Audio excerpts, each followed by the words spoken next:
घरगुती उपाय.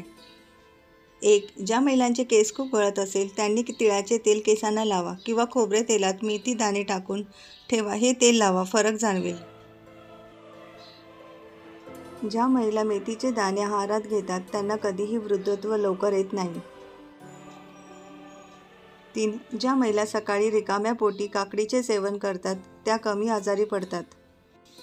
4. जेवणात तुम्हाला तूप हवे असेल आणि ते घट्ट असेल तर गॅसवर गरम करू नये, त्याला वास लागतो. म्हणून गरम पाण्यात भांडे ठेवावे, म्हणजे तूपही पातळ होईल आणि वासही येणार नाही.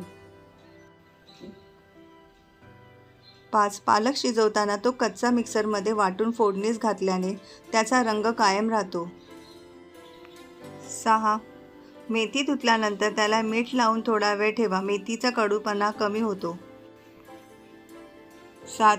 तंदुरी चपाती मऊ राहण्यासाठी कणिक मळताना त्यात थोडे दही घाला आणि कोमट पाण्याने पीठ मळा.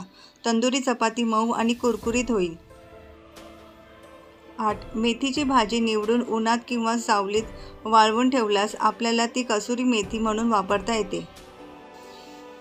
9. बासुंदी करताना बासुंदी थंड होईपर्यंत सतत ढवळत राहावे, म्हणजे साई धरणार नाही.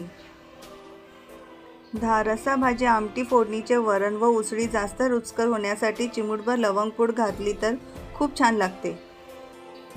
11. पोटाची चरबी कमी करण्यासाठी बदाम रात्री पाण्यात भिजत ठेवा आणि सकाळी रिकामी पोटी त्याचे सेवन करावे.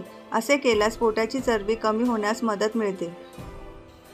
12. कोथिंबीरीचा रस काढून टक्कल पडायला लागल्यास डोक्यावर लावल्याने डोक्यावर केस वाढू लागतात. 13. उभे राहून कधीही पाणी पिऊ नये, यामुळे सांध्यामध्ये वेदना सुरू होतात. 14. कोणतीही भाजी करताना हळद तेलात न घालता कांदा टोमॅटो घातल्यावर नंतर घालावी, यामुळे हळद करपत नाही. 15. मेथीचा कडूपणा दूर करण्यासाठी त्यात थोडे मीठ टाकून थोडा वेळ ठेवावी, त्यातून कडवटपणा निघून जाईल.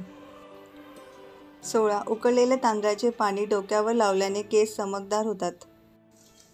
17. कोणताही रस जास्त वेळ ठेवल्यानंतर त्याचा वापर करू नये, कारण रसाची चव कडू होऊन शरीराला हानिकारक असते.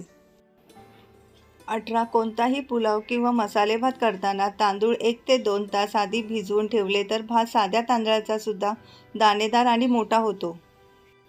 19. खीर बनवण्यासाठी पातळ भांडी वापरू नका. पातळ भांडी वापरल्यामुळे खीर तळाला चिकटू लागते आणि खीरची चव खराब होते. 20. थंडीच्या दिवसामध्ये दही लागण्यासाठी ते मातीच्या भांड्यात लावा आणि गॅसजवळ ठेवा. धन्यवाद.